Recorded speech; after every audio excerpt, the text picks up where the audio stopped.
This is the camera setting that ruins the most photos.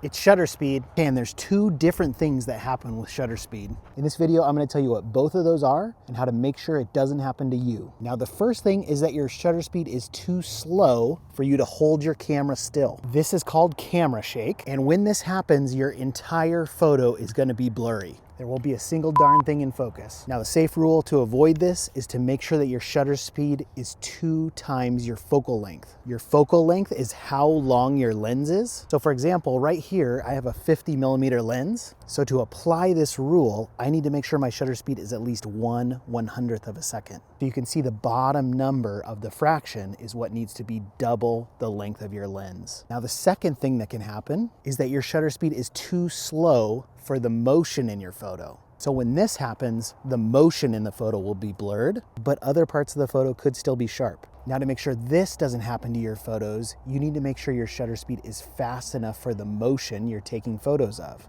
Now, this is actually different for each type of motion or each speed of motion. It's a little bit more nuanced, but it's not that hard too. It's very specific to your situation. Now, there is a shutter speed that will freeze the motion in your photo. You just have to figure out what it is. A couple general rules. If I'm taking photos of people walking, I make sure my shutter speed is at least 1/250th of a second. If they're moving a little faster than that, I'm gonna bump up to 1/500th of a second. And for really fast moving things like sports, you might need a shutter speed of 1/1000th of a second or above.